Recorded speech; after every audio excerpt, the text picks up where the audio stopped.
สวัสดีค่ะทุกคนวันนี้หนูกลับมาอีกแล้วนะแต่วันนี้หนูอยู่ในหัวข้อของ TikTok นะคะสำหรับคนที่อยากได้ยอด follower เยอะๆเนาะขออนุญาตพาทุกคนไปที่หน้าเว็บเลยค่ะหน้าเว็บก็จะประมาณนี้นะคะสำหรับใครนะคะที่ดูหนูเป็นครั้งแรกหรืออยากสมัครไปพร้อมๆกันหนูเนาะหนูทิ้งลิงก์ไว้ให้3ช่องทางนะคะใต้คลิปใต้คอมเมนต์ค่ะคลิกได้หมดเลยนะถ้าเป็นลิงก์ปลอดภัยนะ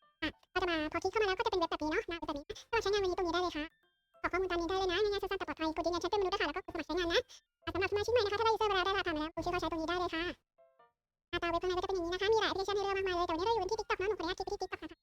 แล้วก็มาเริ่มบนหมู่ตรงนี้เนาะวันนี้เราจะมาเพิ่มผู้ติดตามค่ะเลือกไปเลยผู้ติดตามค่ะแล้วก็มาเลือกบริการตรงนี้อีกทีนึงนะบริการมีให้เลือกมากมายเลยค่ะแต่วันนี้หนูขอเลือกเป็นตัวแรกให้พี่ๆดูนะลิงก์ตรงนี้นะคะหนูขออนุญาตกลับไปที่หน้าไฟนะกดแชร์ค่ะแล้วก็คัดลอกลิงก์มาได้เลยกลับไปที่หน้าเว็บแล้ววางลิงก์ได้เลยค่ะจำนวนนี้หนูจะเพิ่มสัก100ให้ทุกคนดูก่อนเนาะมีค่าใช้จ่ายถูกมากๆเลยสำหรับจำนวนที่ได้ไปถือว่าคุ้มค่ามากๆเลยนะคะก็สั่งซื้อได้เลยค่ะสั่งซื้อเสร็จเรียบร้อยแล้วเราจะเห็นแท็บสีเขียวตรงนี้แสดงว่าทางเว็บได้รับการสั่งซื้อของเราแล้วเป็นที่เรียบร้อยนะโดยมันจะมีทั้งหมด5ช่องทางนะคะมีตัวนี้วอลเล็ตค่ะพร้อมเพย์ค่ะส่งเอาวอลเล็ตค่ะคริปโตค่ะแล้วก็ชิลเพย์นะ follower ตอนนี้อยู่ที่103คนหนูขออนุญาตกดรีเฟซนะfollower ยังไม่ขึ้นเนาะเพราะหนูกลับมาไวเกินไปจริงๆมันใช้เวลาเฉลี่ยประมาณ10 นาทีเลยอันนี้หนูขออนุญาตไปรอให้ยอด follower ขึ้นแล้วกลับมาอีกนะ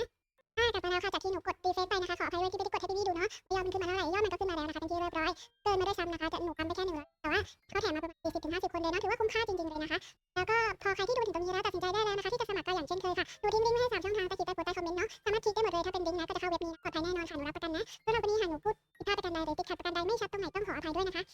พรุ่งนี้หนูจะกลับไปในหัวข้ออะไรฝากพี่ๆติดตามหนูด้วยนะขอบคุณค่ะ